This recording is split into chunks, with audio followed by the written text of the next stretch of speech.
Right. So I should get like hey everyone. How are you? My matters. All right. So Matters. Yes. What up, everyone? Hi, everybody. Hope you're all well on this beautiful Sunday. We are going to be having a conversation with the one and only Craigie Bizzle. That's right. What's going on, people? What's going on? All right, just adding you on Insta now. So we're on everywhere. We're on Facebook, Instagram. So you can catch us there. So let's go and call Craig. Bam. Just added you now on Insta. All right. Here he is. Here he is. The man all the way from USA. What's going on, man? In the house. What time? So it's 1 o'clock as we speak. Yes, it's 1 p.m. in Boston. 1 p.m. So it's like what, 5 hours different, is it? Yep, 5 hours ahead, man.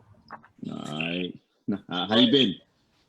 Not too bad, you know, just enjoying the sunshine, you know, just, you know, trying to make most of the situation, you know. I mean, I'm sure it's different for different people, you know, some people are really enjoying the time, family, you know, making the most of it.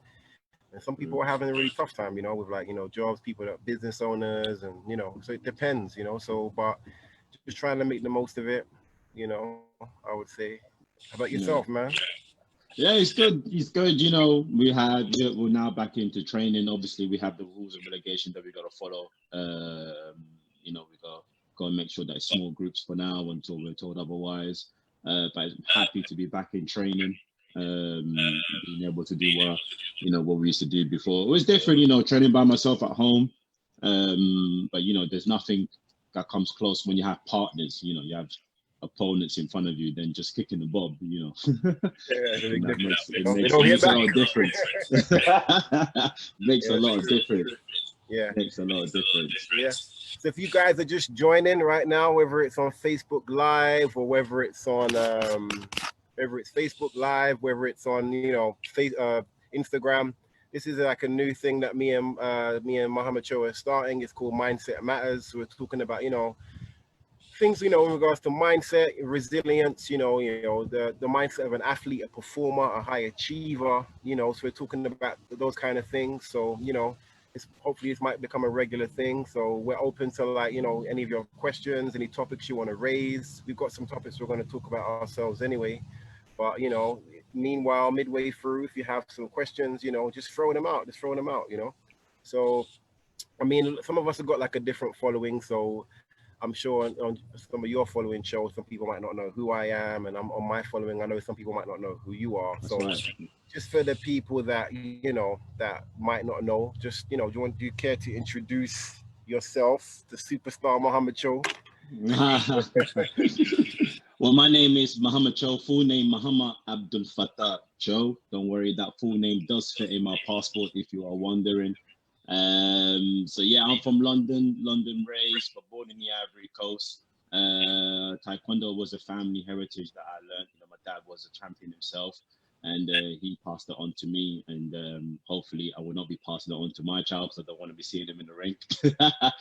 but it is a sport that definitely helped me to become who I am today as an athlete. I think that the sport, Craig would probably agree with me that, you know, the discipline aspect that forms, should we say, an athlete to be able to be the best of themselves. So I was very fortunate to have a group of people from London, you know, the likes of Craig himself, David, Faye, Amin, Big Rich, our mentor, Stephanie Allen, Jib, Zeb. I can keep going. There's a big family out there that, you know, the entourage that allowed us to be able to excel to where I am today, and even till today, they're still part, you know, of my strength of a group who helps me from a day-to-day basis. So yeah, so that's pretty much where I've come from. Okay. So a little bit about me for some of you guys, you know, that are following Cho and you might not know who I am. My name's Craig Brown. You know, I competed for Great Britain for about 13 years, from like 2001 to 2013. You know, went to Athens 2004. Been to like 8 world championships, like 4 or 5 Europeans. You know, competed both in the European circuit and competing for Jamaica as well. You know, like you said, like Mohammed Cho said, I was in the setup, and then Cho joined afterwards. So he's like a little brother to me, you know, and he's just, you know, just like someone like Richard was like a very, you know, Richard Allen, you know, you got people like Michael Giorgio, you know, people like John Wright Diaz, you got people like, you know, there's so, I don't want to miss out on any names. There's so many people. You got like Nelson, you got Nelson Miller, you got, you know, you got, who else can I? There's so many people. You got people like Gary Sykes, people like Seelan Rangasamy. You got, there's so many people that, you know, were really important. Chris Sawyer as well, very, very impactful. There's so many people that, you know, that are part of the legacy and the history of Great Britain Taekwondo that don't always, you know, are not always remembered or always recognized. You know, and there a lot of Dennis Robinson. You know, there's a lot of people. I mean, I'm sure I'm missing names out, but there's a lot of people that contribute to Taekwondo, you know, as it is today. And even if you have like new people that have come into like a more of a streamlined, like kind of conveyor belt system of creating champions in the UK team right now, you know, some people coming out from outside of Taekwondo, we have to understand that the coaches that are there now that are transforming these guys into great athletes are a product of all of these great coaches that came before. So even if you have people that aren't actually training at Taekwondo clubs right now, where the transformation is happening in Team GB, those coaches that are there now are very much, you know, they are a product of a lot of hard work that has happened over the years, you know, and I think it's important to give the recognition there, you know. And you yourself, Joe, same like me, you know, like Richard, you know, there's a lot of people, you know, that had a big impact, you know, and Absolutely. that are the reason why we're here today, you know. Absolutely. And so, and we kind of pass that kind of energy on, you know, and that's important. But for me now, what I'm into now a lot now is I'm into more the mindset. You know, I went back to school at 30. You know, after, you know, I competed for a long time, probably a lot longer than my peers. I mean, I was going for like 17 years. A lot of my peers like retired like 8 years like before me. Some of them retired at like 2008.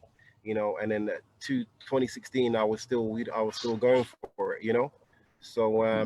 yeah, it's just, but you know, now my journey is more from a coaching aspect, from a mental performance aspect, you know, trying to help people to really maximize their performance. That's the name of the, you know, the gig, the business, maximizing performance. And it's really trying to, you know, help athletes really achieve their best, you know, really get their mental game on track, on point, you know, because a lot of the time it's the mental game that lets them down, you know.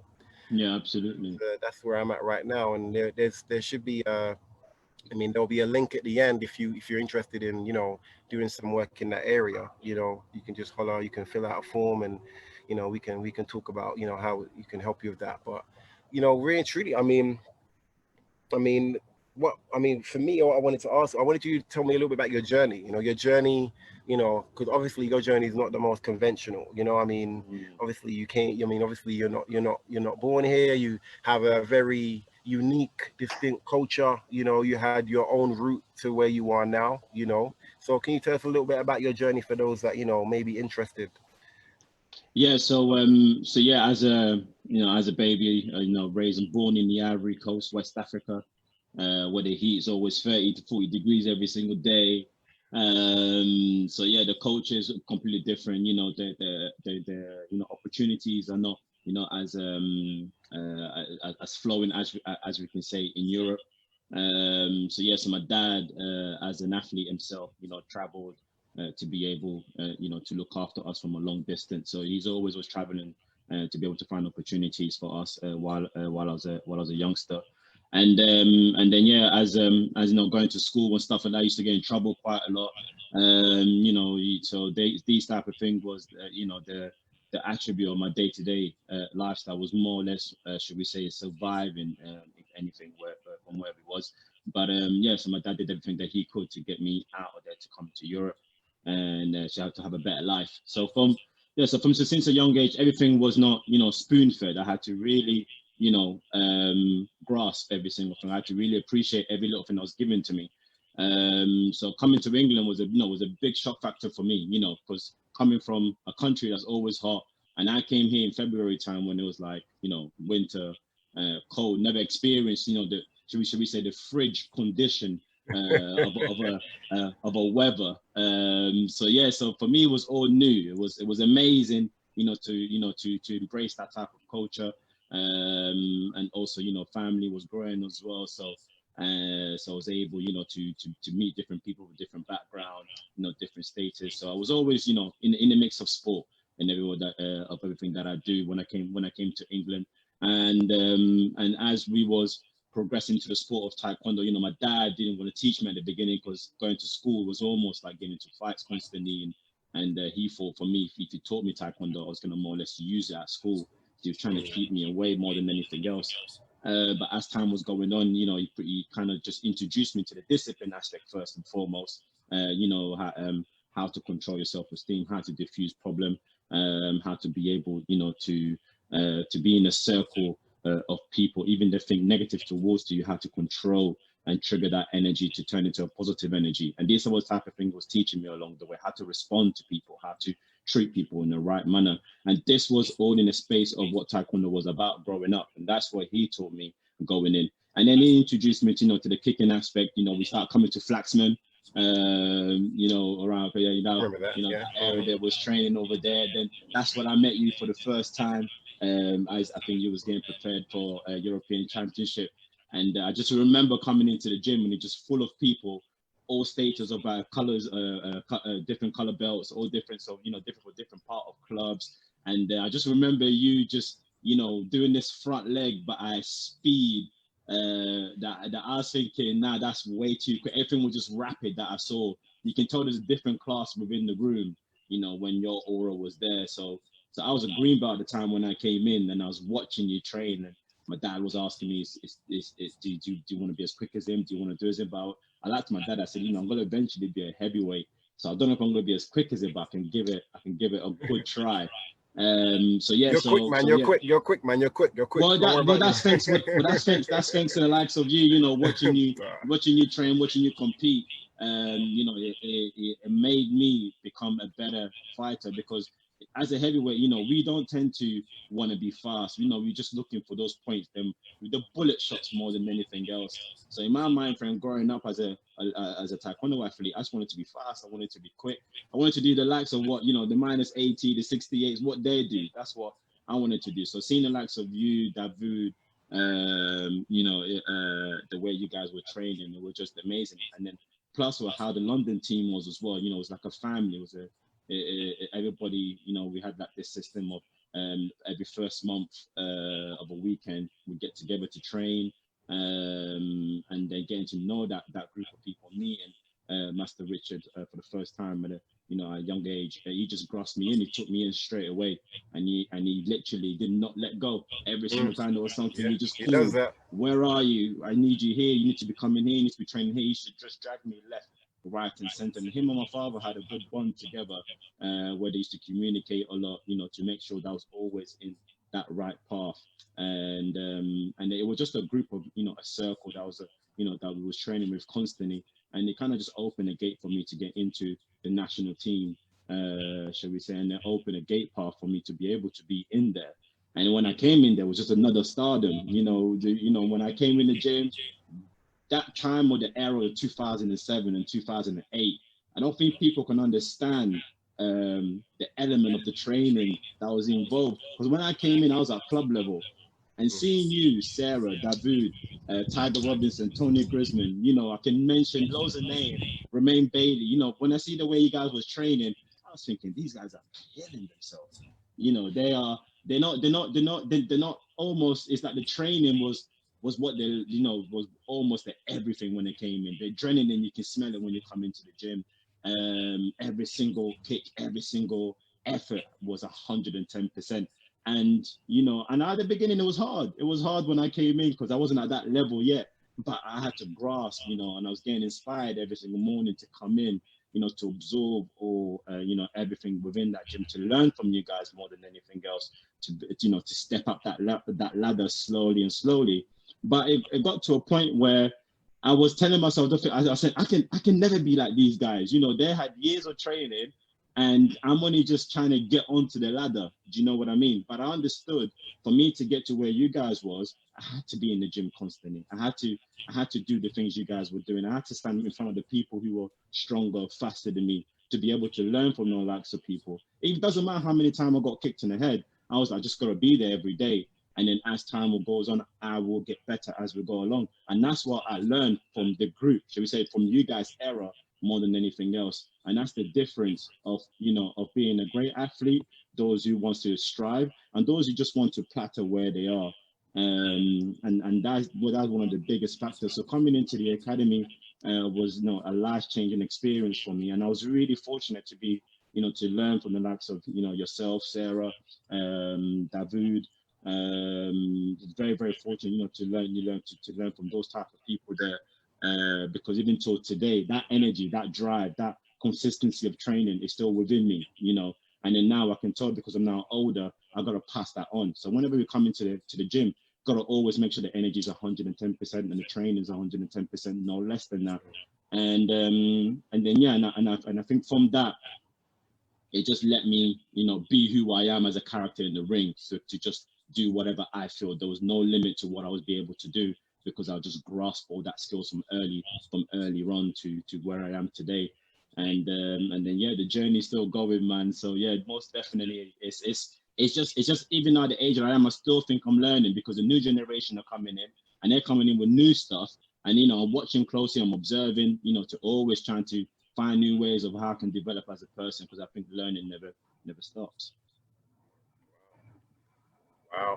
If you guys just joining right now, welcome. You know, this is Mindset Matters, you know, Craig Brown, Mahama Cho. You know, we're just talking about, you know, journeys right now, you know. So you were speaking about energy, you know, I can, you know, that resonates with me a lot, because when I think about, you know, I don't know what it's like in the academy now, or, you know, on the scene right now, but the kind of the mindset and the energy, you know, and the attitude towards training, you know, is so important, you know. And I feel like in some ways, I mean, and this is checking out different clubs in different places, you know, even regional teams, that mindset and that attitude towards training is so important right now, you know. I mean, and it's important, and to maintain that is so important, because what I'm noticing right now, you know, and I've been in the US for a period of time now, you know, obviously, you know, for the past few years, is that like I was used to being in the environment you spoke about, you know, probably I was not only a product of that environment, but because it was passed on to me. So energy is passed on to me from people like Richard, Chris Sawyer, Michael Giorgio, you know, my original coaches, you know, David was one of my best training partners, helped me so much. But it's like when you're surrounded by that environment, you can take it for granted. You know, you start to think everyone thinks that way. But then you come out of that environment and you realize actually not many people think that way, you know. Not many people have that mindset, that attitude that you can write. I don't care if I'm a welterweight, I'm a featherweight, I'm still going to spar a heavyweight. I don't care. I don't care how big they are, you know. And even you have like, I come from the generation where thin weights, that's the lowest weight, would hold their own against a heavyweight. Like if you put Paul Green in the ring, yeah, Paul Green will whack up anybody. It doesn't Anyone. matter. It doesn't So matter true. what weight you are. He doesn't care, you know. And that is the same mindset we all had, you know. I remember one of my boys from Nigeria, Chika. This Chica. guy is huge. But I remember we was preparing for like 2008, yeah, Olympics, yeah.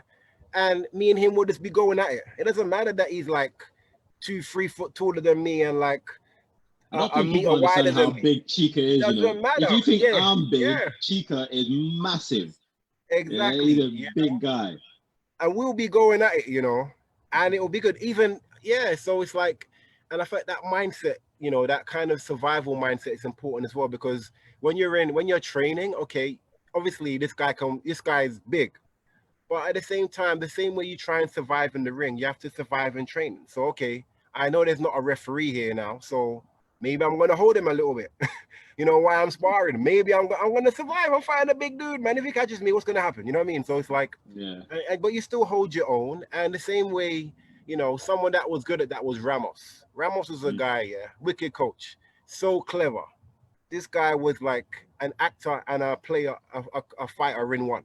You know, he would get you kyongos. You know, the same way a referee would dive, he would dive. You know, but no, but you know, but he was so good, and he was one of the fastest.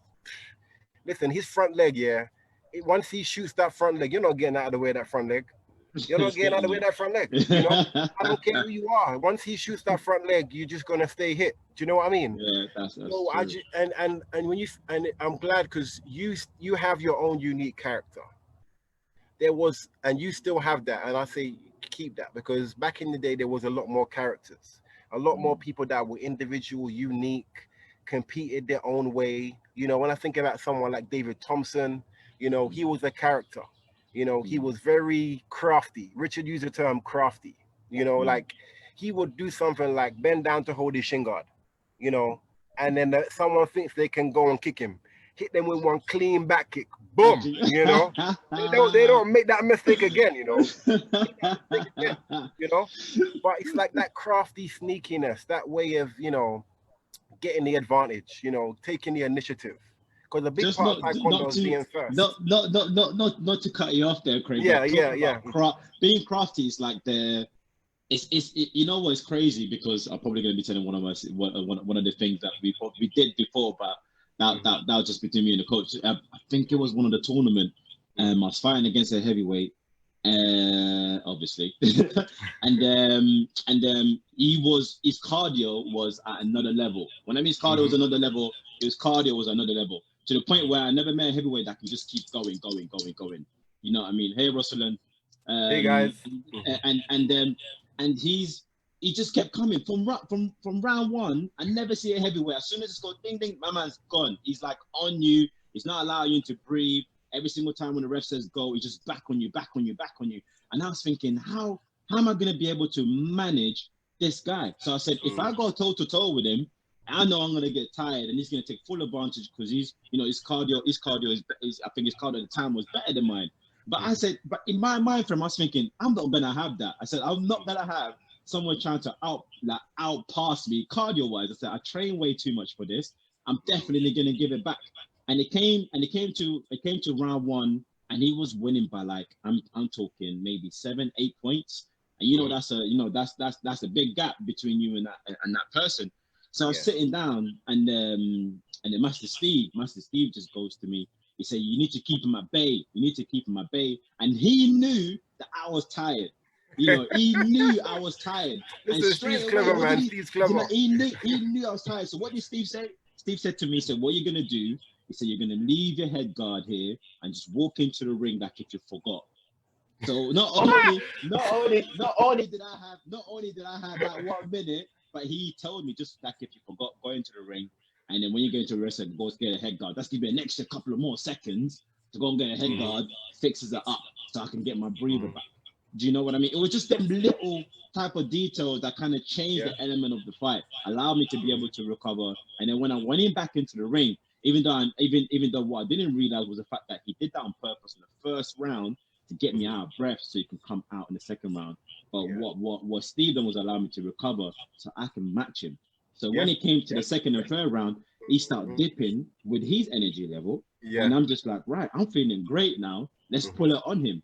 And Yeah. that changed the concept of the game. It changed the Yeah. concept of the game. See, in my mind frame, I didn't have that idea. The Mm-hmm. coach already knew what to do straight away. He's like, yeah, you need a bit more time. So he Yeah. just created a formality to be able for me to be able to to get back out there and perform to the best of my ability. So yeah, so craft is definitely something. Yeah. These guys have been on for such a long period of time. So Yeah. so yeah, so I definitely agree with what you just said. Yeah, yeah.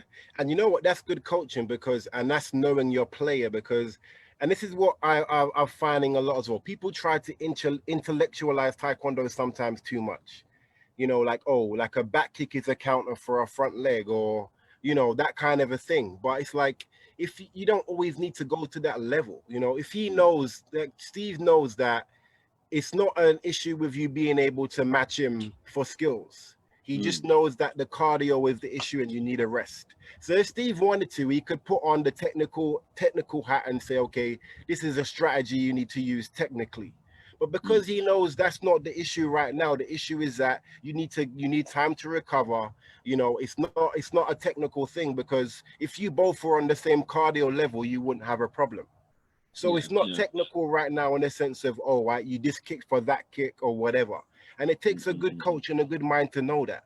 He knows that you're unpredictable, you're quick, you're flexible. You know, he's not going to be able to read you. You know, the only challenge with you winning is the fact that you might get tired, and then you might start to make errors and he might win.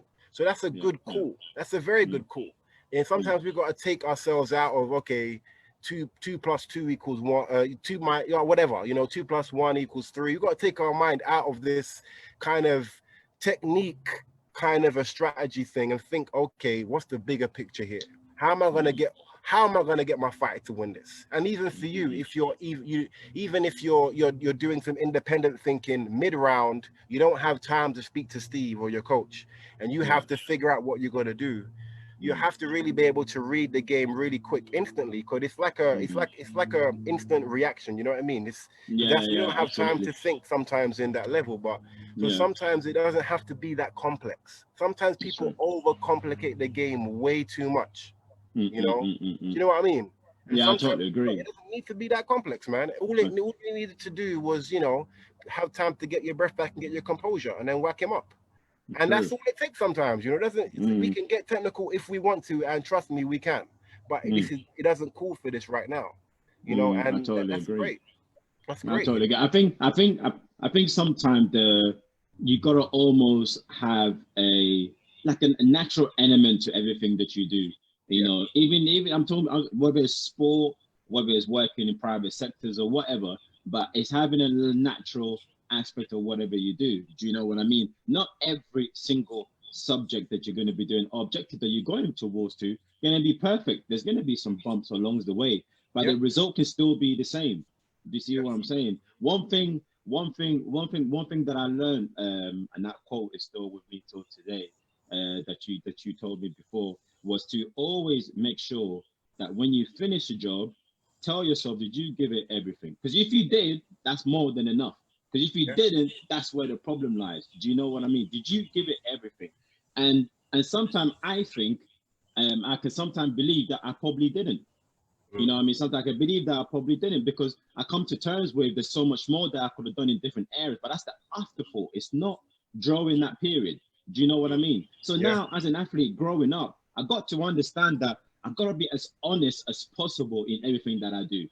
I've got to be as honest as possible at everything that I do. If I know that I messed up here, I take full responsibility. But if I know 100%. That I did not, if I know that I did something, I said, no, I give 110%, but that was the end result. And then sometimes it gets to a point where even I think that I even get into an argument drawing the competition itself with the coach. Do you know what I mean? But it does not mean that I'm losing track of focus on what I'm doing. I'm having a debate and trying to make them understand where I am in between the rounds. I'll give you a prime example, Craig.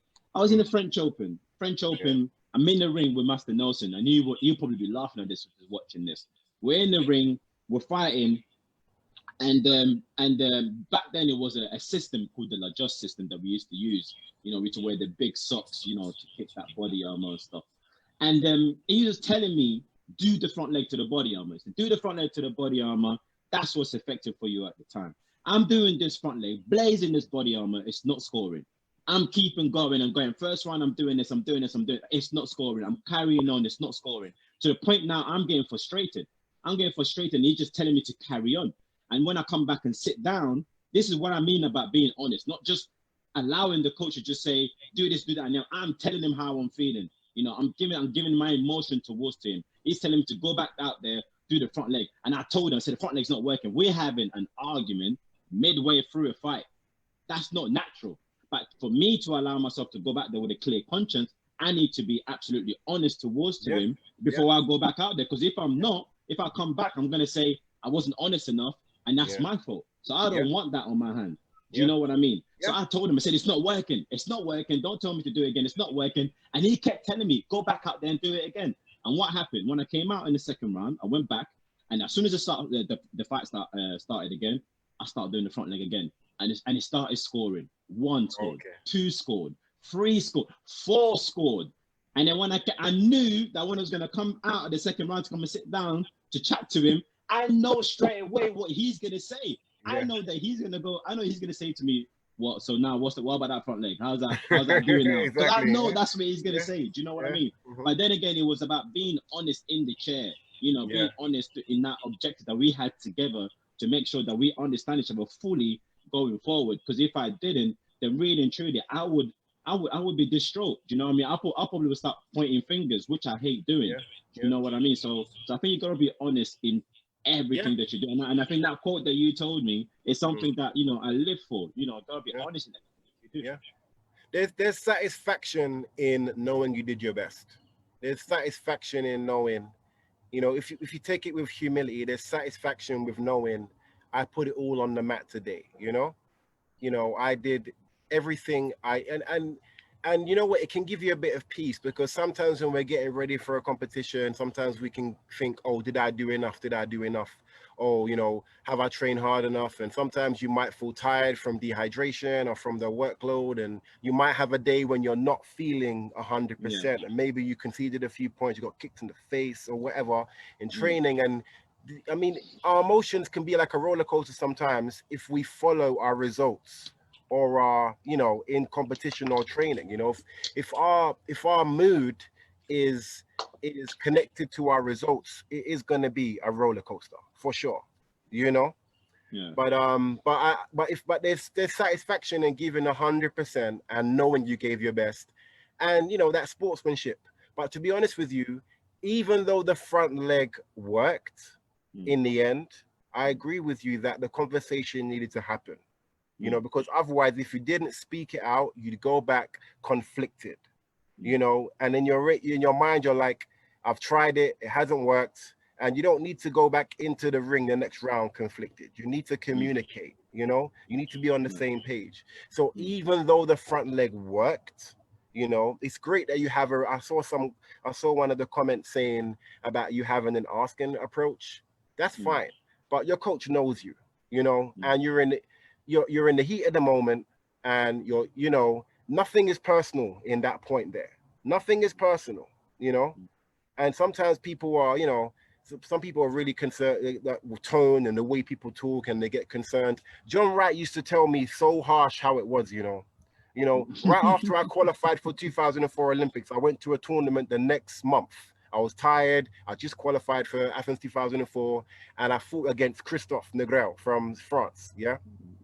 And I think I was just going in like a train, and I think I lost like 13-4, something like that. And my John just goes, it was 13-4, my friend. That's what he said. Like, it's proper harsh. Like, you have to say you got bang up, That's what it is, And so some people, could be offended by that. Do you know what I mean? But for me, it's like, it is what it is. If you don't tell me outside of the ring, I'm going to find out in the ring. If you don't tell me, if someone doesn't reveal to me that, I have a weakness to this side where I have a blind spot, if someone doesn't tell me, I'll find out. So please tell me now. Anyhow, tell me now. I'd rather you tell me now anyhow than I go in the ring and find out and it costs me a match or it costs me 1 or 2 teeth. Do you know what I mean? Do you know what I mean? So I feel like sometimes these conversations have to happen, as it comes, and your coach understands you enough. I totally agree. To know that it's frustration and it's not personal. You're communicating. Do you know what I mean? And that's important, because when you have that, you'll get it's one fight, it's behind you. One round, you won it, it's behind you. Do you know what I mean? And you can move on. So that communication is a fantastic thing, And it's good that you guys can laugh at it afterwards, and not that he can laugh with you even though you're frustrated in the moment. That's a relationship. Relationships aren't perfect, even with a coach and a player, it's not perfect, but that's how you grow from those moments, though. You grow from the moments and understand each other so much more, So I'm in total agreement with that. One thing I'll say, as a senior today, that probably transfers into, to the element of elite training and probably personal life. Would you agree, Craig, that the engagement of what you do on your day-to-day basis have an effect on how you perform, in the ring? Would you say there has to be a transparency if like for instance, me in particular, I believe that when I'm training, when there's a calculated way of doing things or systematic way of doing things, that it's gotta be same thing of how you approach your day-to-day activity as well. So then that way it doesn't inflict you in any way when you're trying to achieve like a big goal such as an Olympic medal. Oh, so you're talking about the transferable like what skills or the way of thinking in regards to planning towards what competing as if it was business. Yeah, I feel like Yeah. there's a lot of crossover there, and I feel like you kind of have to be like, even though you're a player, okay, your coach coaches many different players, or in some cases, when I was in Great Britain, it's like I had a coach that was coaching other players. Sometimes my coach was coaching one of my rivals, and so you really need to be the CEO of your own ship. You kind of have to be like, I don't know if you like you yourself are like kind of like real estate. You kind of have to really take care of yourself and be very organized and practical, and you are your own master, put it that way. You are your own master, because when you go in that ring, yeah, and someone tells you to do something and you get caught with a spin hook in your jaw, and you're drinking through a straw, your coach is going home to his family eating steak, and do you know what I mean? Do you know what I Yeah, mean? And you're yeah, drinking yeah, through a straw. So you still have to think about what you do, yeah. Do you know what I mean? Because you're the one that's going in there, That's true. and that's That's true. important. Do you get what I'm saying? And That's you're true. saying that about, about about being organized, the same way you would outside of Taekwondo, inside of Taekwondo, or outside of sport, inside of sport. Like one, Richard mentioned it in a recent comment. He was talking about how I used to write things down. One thing I used to do was like my strategy I would write down. Even when I was working with Sarah Broadhead, when she was a sports psychologist in um in GB, she was actually that helped me think about taking this route of being like a mental performance coach. One thing that I used to do is I would write down my strategy. I would write it down, and I would read it back to myself and visualize it. And it would be pretty simple, because it's too much to, especially on the day, to think about 100 things. So there's some things you can think about which makes everything else fall together. So I Yeah. was always good at movement. My footwork was always good. When I was moving and I was changing and I was fainting, it was hard for people to catch me. Especially in my better years. Like people weren't touching me when I was moving, and I was like, they weren't touching me. So that was one thing I would have to remind myself of, and visualize. And I used to have, there was a style that I used to employ, and I used to have like kind of key pointers that would remind me of the main parts of it, so the rest would fall into place. And Would you say that's like a law of attraction almost, like you writing it down, oh visualizing yeah, to yeah, yeah, become what it absolutely. is? Yeah, visualization. Listen, let me tell you something. Yeah, so for some, it's so underrated. I remember saying to one of my coaches, yeah, that I was visualizing my split reverse, and it was getting better, and I felt Mm. like he was But we laughing at know me. it's getting better. The way you was Yeah, yeah. knocking out But people been going to sleep from the reverse hook from day, Yeah. So, and I shouldn't say it in that way, but that's but no, my spin hook was one of my best kicks. So I scored loads of points. Got a lot of KOs from that kick. Some Now of it. you all know where I got that spin reverse from. He's right here. All right. So when you're all saying, yeah, Cho's knocking out people with this, nah. So I'm telling you about this. I think if anything, you're the one that started that off more than anything else. So I think that's what I said. Growing up for a lot of people, I think they don't understand how your style or way of doing things kind of transcend to what I'm doing as a Yeah, heavyweight. So yeah, it's definitely inspired me to do that, to my opponents, most definitely. yeah, yeah. And I want to speak to your point before about about how Steve coached you. Yeah, In regards to like just that trick with the head guard. yeah, It's like, for me, it's like I feel like sometimes, yeah, people will look at a player and think, okay, like they don't know what they're doing, or they're not smart.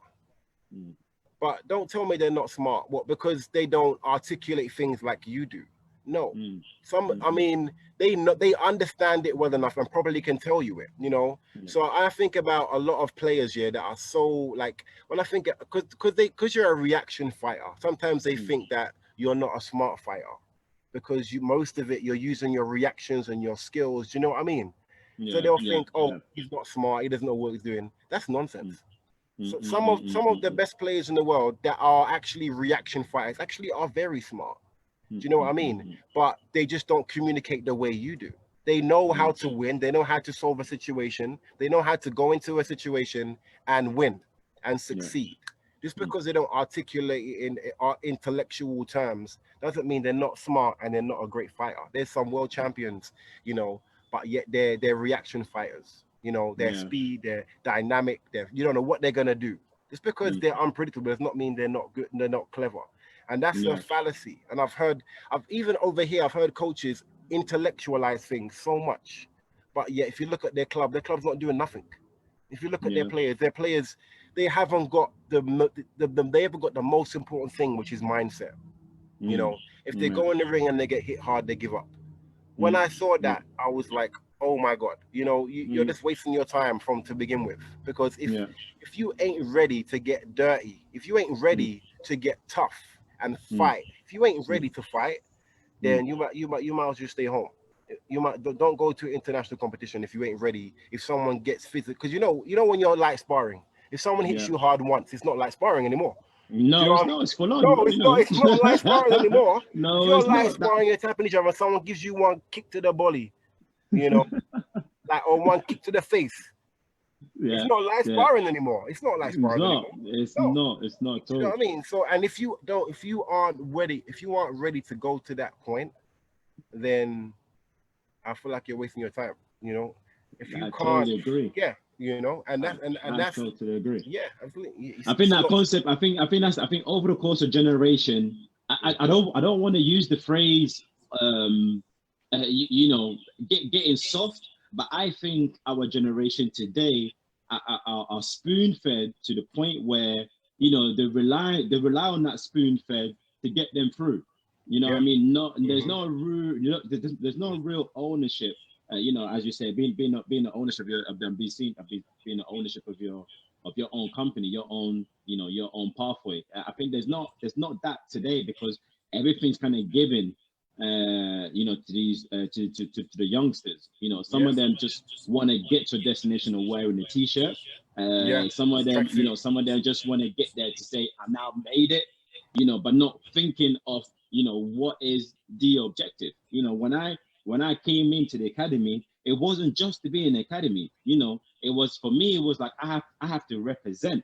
I have to represent. mm, You know, I gotta represent my you know my community. I gotta represent my family. I gotta represent those who helped me to get here. I gotta really fight as hard as I can to make sure that I bring the result home to put that that achievement not just for myself but for those who pushed me to get there. So all of that concept goes into my mind when I go into the ring. But today, concept of when I see youngsters, it's kind of got going through the motion.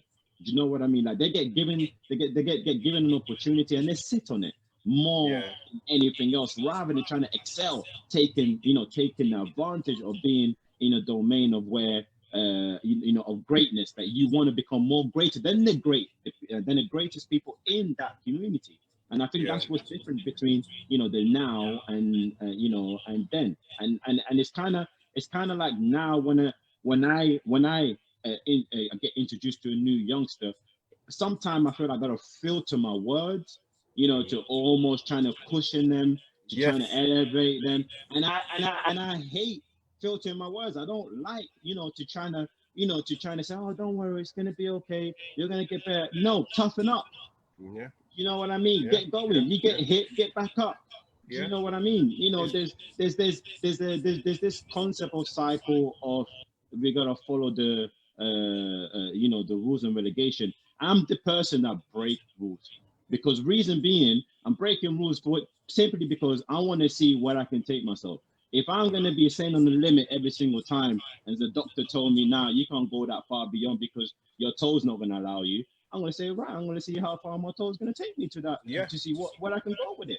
Do you know what I mean? It's my own thoughts and judgment, not what somebody else has told me. Do you know what I mean? I got given the information, I got told how to do it. Now it's my turn to see if I can actually do more than what they're saying, because I see that as a challenge. And I think a lot of youngsters today need to be able to, to hold their own and be able to push barriers, to be able to, go beyond their own limit. And I think that's what's going to make the difference of whether you're going to be great or whether you're going to be that person who's wearing a t-shirt.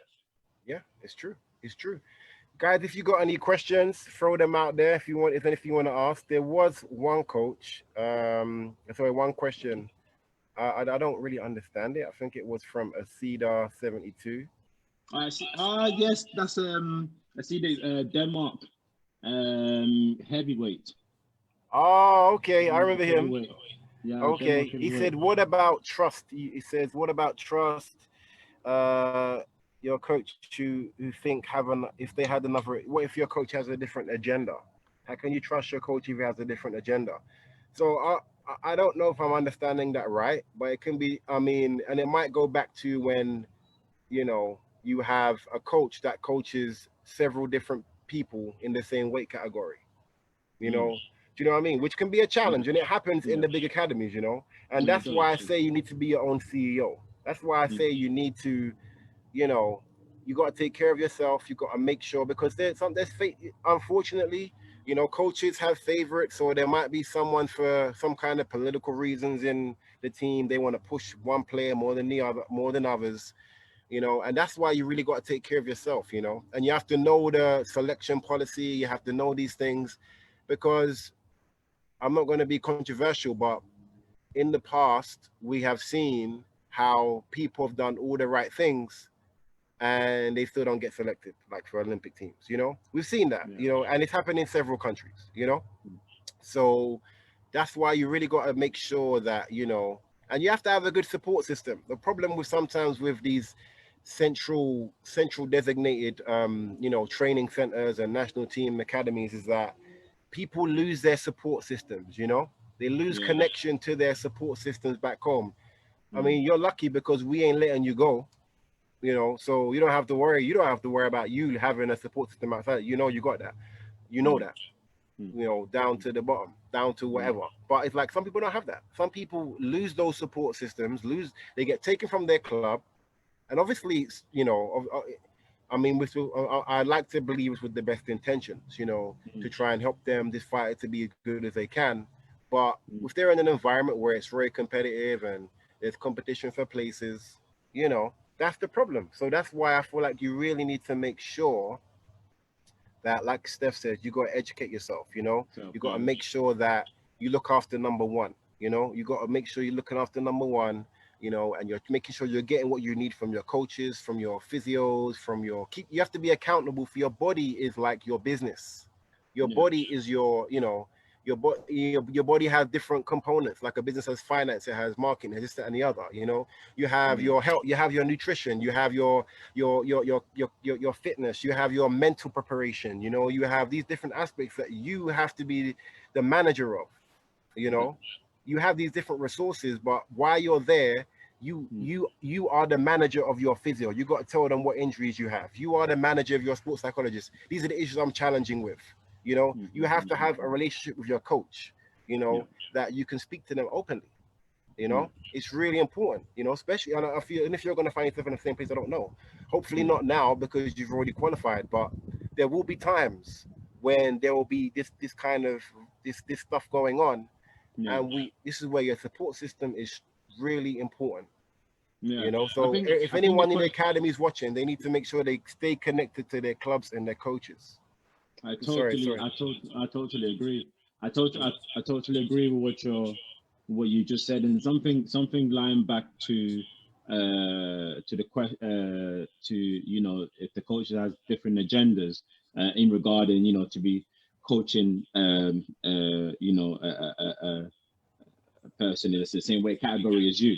In our system today, that's happening today as we speak, and there is questions in regarding to a lot of athletes' mind whether if that coach is for my back or is it for that other person's back, and that can probably hinder his way that he can perform, you know, because he's carrying that thoughts and idea in his mind wherever he goes, whether it's training, whether it's competition, even at home. Sometimes he can carry that thoughts in his mind. But I think that person that does that a lot gets to a point where he kind of loses confidence within his own ability.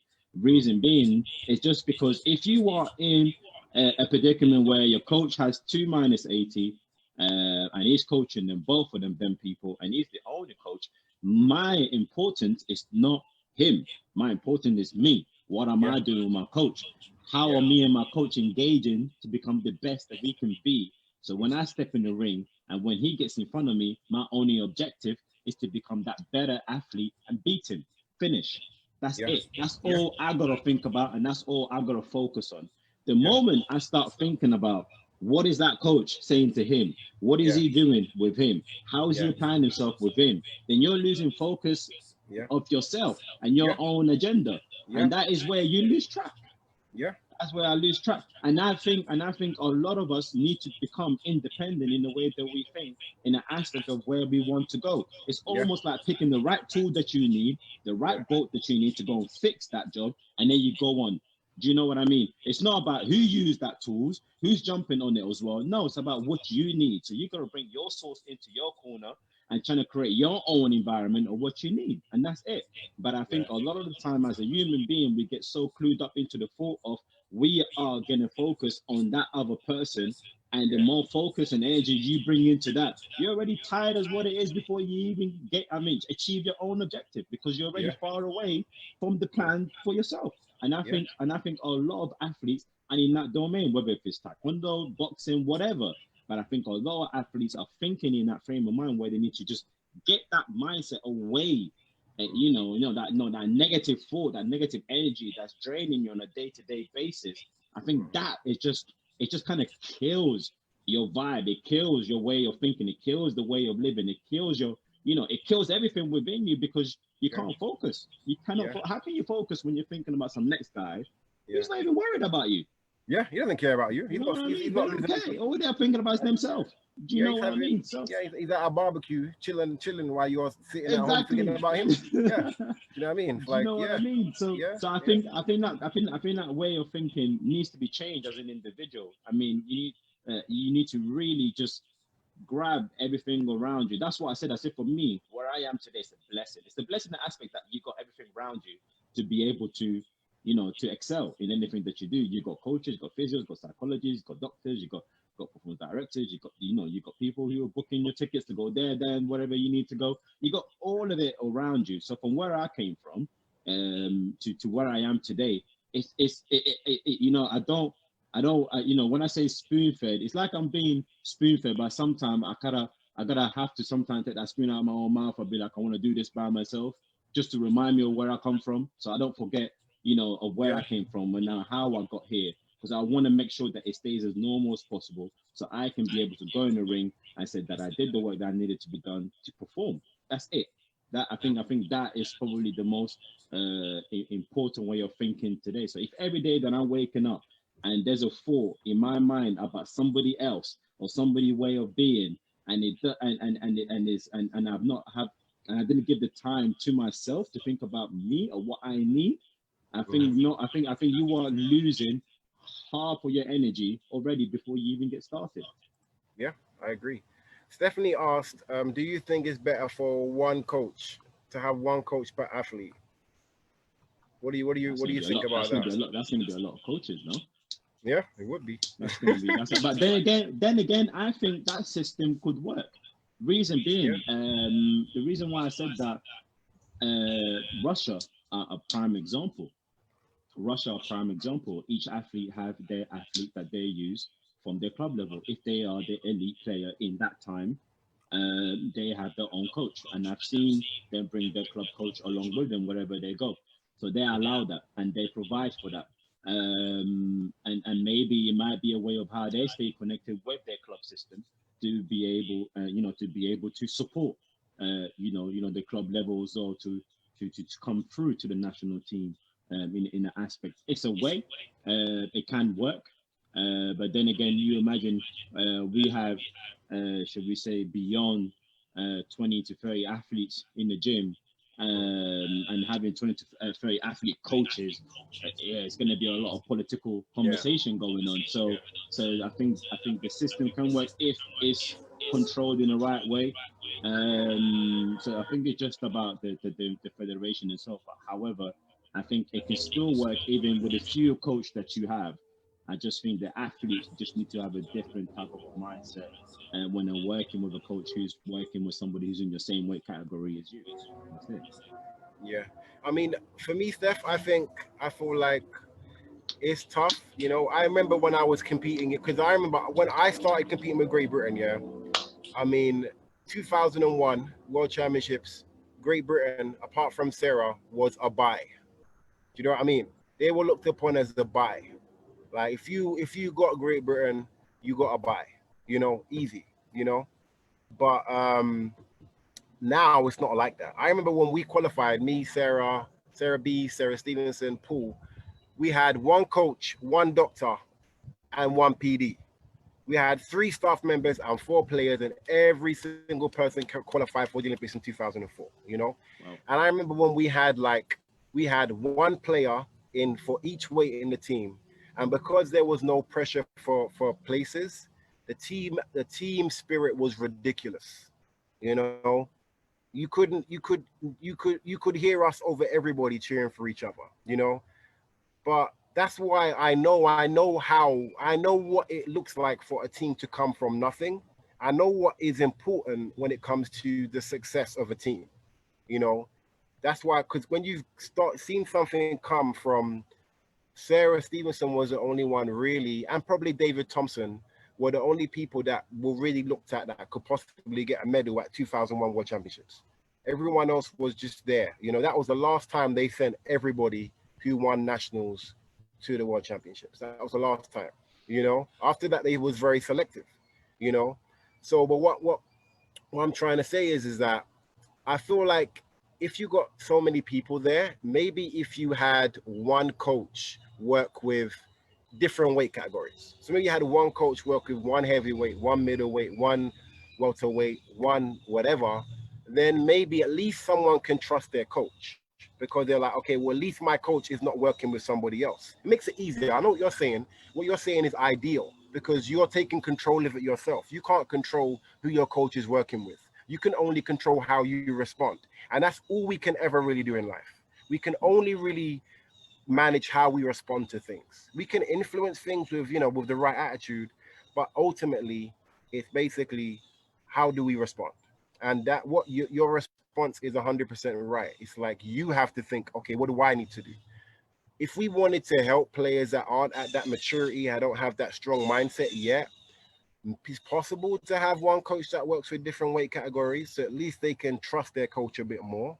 You know, Yeah. that's the only way I think it can be really done. You know, to be honest. But other than that, we need to. It's a big part on the mental performance coach. It's a big responsibility on the team's ability to prepare athletes mentally to manage this, and they should be having conversations about this. They shouldn't be overlooking this. This should be something that should be discussed when they're doing sports psychology. They should be discussing this. This should be an issue that every athlete has been coached on and been able to manage. That you may have to work with a coach that is going to be working with one of your highly contested, um, you know, opponents or challenges. How are you going to deal with that? And giving them tools to do that because it's the nature of the sport right now. Academies are getting big. There's so much people there.